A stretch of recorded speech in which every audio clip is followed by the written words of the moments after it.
मेघनाद की मृत्यु के बाद उनकी पत्नी सुलोचना का क्या हुआ। दोस्तों, सुलोचना वासुकीनाग की पुत्री और लंका के राजा रावण के पुत्र मेघनाद की पत्नी थी।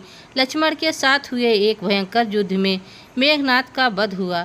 उसके कटे हुए शीश को भगवान श्री राम के शिविर में लाया गया था। अपने पति की मृत्यु का समाचार पाकर सुलोचना ने अपने ससुर रावण से राम के पास जाकर पति का शीश लाने की प्रार्थना की, किंतु रावण इसके लिए तैयार नहीं हुआ।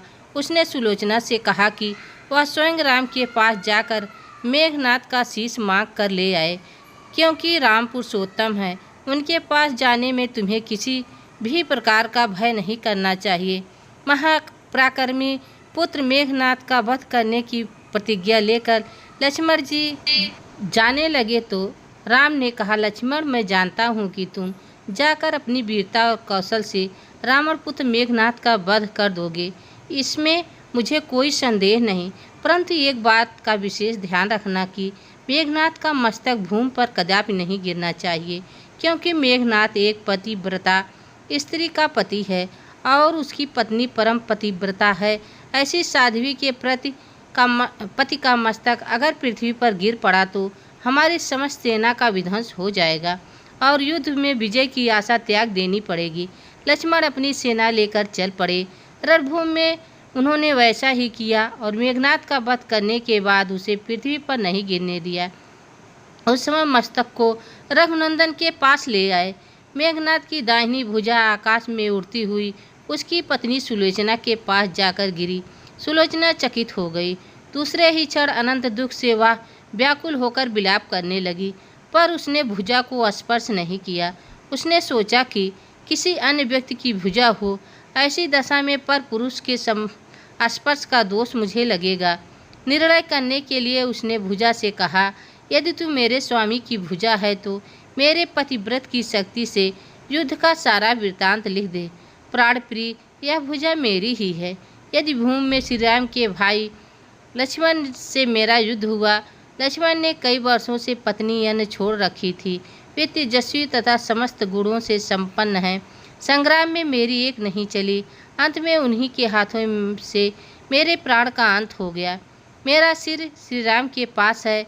पति की भुजा लिखित पंक्तियां पढ़ते ही सुलोचना व्याकुल हो गई। पुत्र वधू के विलाप को सुनकर लंकापति रावण बोले, होते ही चुप रहो पुत्री, कल सहस्त्र मस्तक मेरे बाणों से कटकर पृथ्वी पर लेट जाएंगे। मैं रक्त की नदियाँ बहा दूंगा। करुण चीत्कार करती हुई सुलोचना बोली, पर इससे मेरा क्या लाभ होगा? क्या मेरे पति को वापस कर सकोगे? सुलोचना ने निश्चय किया था अपने पति का शव मंगवाने के लिए रावण से कहा। तब रावण ने उत्तर दिया, देवी, तुम स्वयं ही रामदल में जाकर अपने पति का शव प्राप्त कर लो। जिस समाज में बाल ब्रह्मचारी परम जितेंद्र लक्ष्मण तथा एक पत्नी भक्त भगवान श्री राम विद्यमान हैं, उस समाज में तुम्हें जाने से डरना नहीं चाहिए। मुझे पूर्ण विश्वास है कि उन महापुरुषों के द्वारा तुम निराश नहीं लौटाई जाओगी। सुलोचना के आने का समाचार सुनते ही श्री राम खड़े हो गए और स्वयं चलकर सुलोचना के पास आए और बोले, देवी, तुम्हारे पति विश्व के बलशाली योद्धा और पराक्रमी थे। उनमें बहुत से सद्गुण थे, किंतु विधि को कौन बदल सकता है? सुलोचना भगवान राम की स्तुति करने लगी। श्री राम ने उसे बीच में ही टोकते हुए कहा, देवी, मुझे लज्जित ना करो। पतिव्रता की महिमा अपार है, उसकी तुलना नहीं की जा सकती। मैं जानता हूँ कि तुम परम सती हो। तुम्हारे सतीत्व से तो विश्व भी थर्राता है। बताओ कि मैं तुम्हारी किस प्रकार सहायता कर सकता हूँ। सुलोचना ने अश्रुपात नयनों से प्रभु की ओर देखा और बोली, हे राघवेंद्र, मैं सती होने के लिए अपने पति का मस्तक लेने के लिए यहाँ आई हूँ। श्री राम ने शीघ्र ही सम्मान सहित मेघनाद का शीश मंगवाया और सुलोचना को दे दिया। सुलोचना पति के सिर को देखकर अत्यधिक द्रवित हो गई।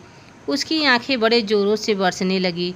रोते रोए लक्ष्मण की ओर देखा और कहा, सुमित्रा नंदन, तुम भूल कर भी गर्व मत करना कि इनका वध आपने किया है।